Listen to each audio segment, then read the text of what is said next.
अस्सलामु अलैकुम वरहमतुल्लाहि वबरकातुहू। नाजरीन, इस्तकबाल है, स्वागत है आपका viral news live studio Jalgaon, Maharashtra, India में। मैं आपका मेज़बान मुफ्ती मोहम्मद हारून नदवी।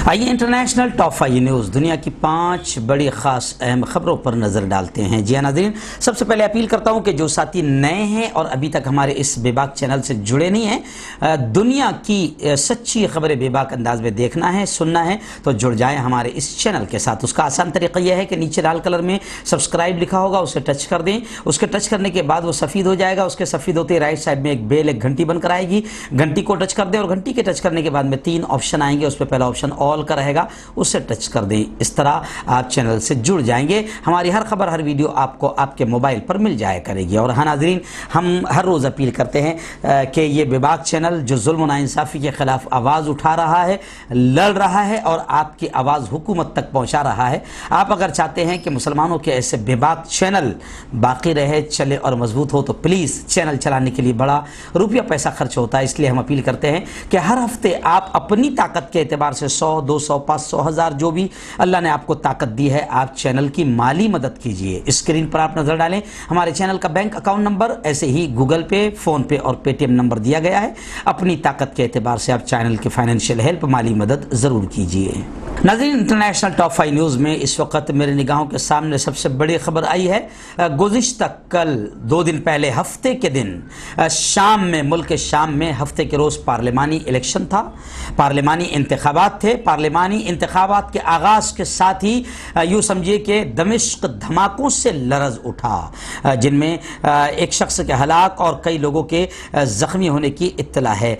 दमिश्क में कई जगह पर बम धमाके हुए। शाम की सरकारी न्यूज़ एजेंसी साना के मुताबिक सन 2011 में शुरू होने वाली बगावत के बाद गुज़िश्ता हफ्ते के रोज़ 2 दिन पहले तीसरे पार्लिमानी इंतखाबात के मौके पर दमिश्क में 2 धमाके हुए, जिसमें एक शख्स के हलाक होने और कई लोगों के ज़ख्मी होने की इत्तला है। साना ने यह भी बताया कि दमिश्क के इलाके नहर ऐशा में अनस बिन मालिक मस्जिद के करीब 2 बारूदी मवाद फटे, जिससे एक शख्स हलाक और एक ज़ख्मी हुआ। अभी तक मस्जिद के करीब होने वाले इन दोनों धमाकों की नौइयत के बारे में कोई डिटेल सामने नहीं आई है।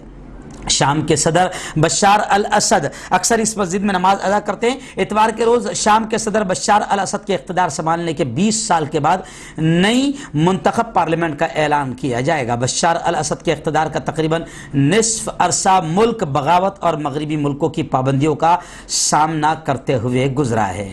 नाज़रीन, इस वक्त एक बड़ी खबर मेरी निगाहों के सामने आई है कि सऊदी वज़ारत दाखिला का साबिक अफसर इश्तिहारी करार दे दिया गया। जी हाँ, मफरूर मुलजिम साद अल जबरी पर तकरीबन 11 अरब डॉलर के करप्शन का इल्ज़ाम है।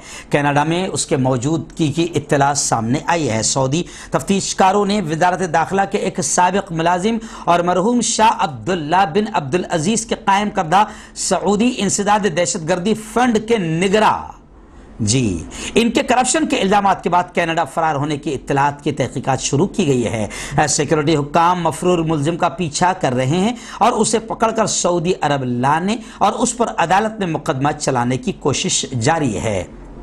करप्शन के खिलाफ हालिया मुहिम में सऊदी रियासत अल जबरी और उसके कुछ रिश्तेदारों और मुआविनीन को 11 अरब डॉलर से ज़्यादा के करप्शन के मामले में जवाबदेह ठहराना चाहती है। सऊदी सिक्योरिटी तहकीकात में इंकशाफ हुआ है कि अल जबरी और उसके साथियों ने यह रकम रियासती फंड से गैर कानूनी तरीके से हासिल की थी। सऊदी तहकीकात से यह इंकशाफ हुआ है कि वज़ारत दाखिला में मुलाजमत के दौरान इसने सरकारी फंड्स में तकरीबन 11 अरब डॉलर का हेर फेर किया था। आइए नाज़रीन, बात करते हैं कोरोना को लेकर। जी हाँ, इस वक्त कोरोना की अपडेट इंटरनेशनल लेवल पर यह आई है कि कोरोना के सबब यूं समझिए कि एक दिन में, जो अभी पिछला दिन गुजरा है, दुनिया में एक दिन में कोरोना के सबब सबसे ज्यादा केसों का नया रिकॉर्ड सामने आया है। हलाकतों की तादाद भी दिन ब दिन बढ़ती ही जा रही है। गुज़िश्ता 24 घंटों के दौरान इंटरनेशनल लेवल पर कोरोना वायरस के 2,60,000 से जायद नए केस रिपोर्ट किए गए हैं, जो इस आलमी वबा के फूटने के बाद से पहली मरतबा किसी एक दिन में इतनी बड़ी तादाद सामने आई है। WHO WHO نے بتایا کہ کورونا وائرس کی وبا پھوٹنے کے بعد 18 جولائی کو اس وائرس کے سب سے زیادہ نئے کیسز سامنے آئے ہیں۔ ان کیسوں کی تعداد 2,60,000 سے زائد ہے۔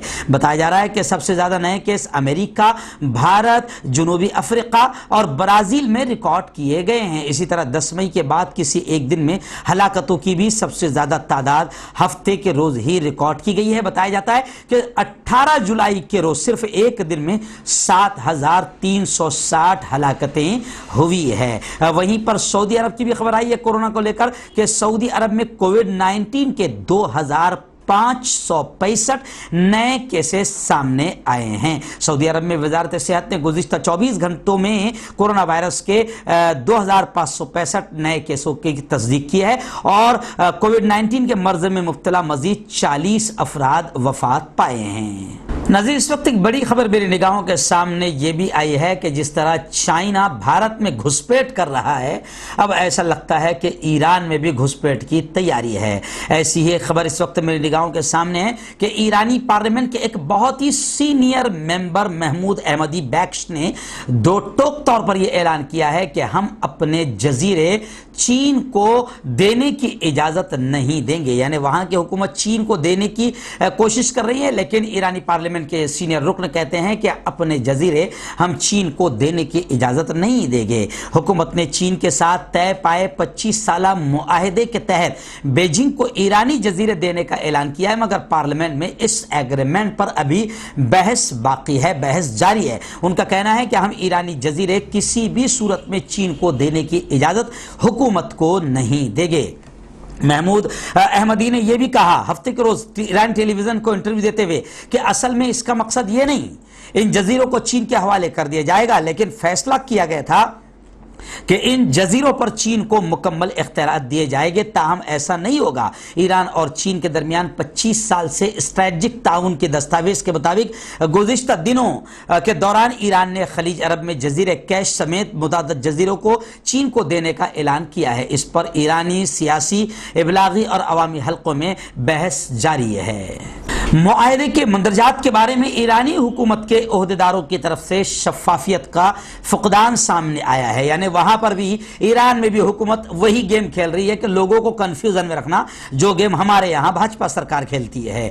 تو وہاں پر ابھی بحث شروع ہو گئی ہے۔ ایرانی وزیر خارجہ محمد جواد ظریف نے کہا کہ معاہدے کے تحت چین کو جزیرے دینے کے بارے میں اطلاعات درست نہیں ہیں۔ انہوں نے مزید یہ بھی کہا کہ ہم ایران یا کسی اور ملک کو ایران کا 1 انچ علاقہ نہیں دیں گے، یعنی وہی اسٹائل جو ہمارے راجناتھ سنگھ یا ہمارے وزیر اعظم PM مودی اختیار کرتے ہیں کہ ہم 1 انچ چین کو نہیں دیں گے۔ لیکن یہی مسئلہ چین کے گھسپیٹ کا ادھر بھی شروع ہے اور ادھر بھی شروع ہے۔ اب جھوٹ کون بولتا ہے یا بول رہا ہے یہ ابھی تک کلیئر نہیں ہوا ہے۔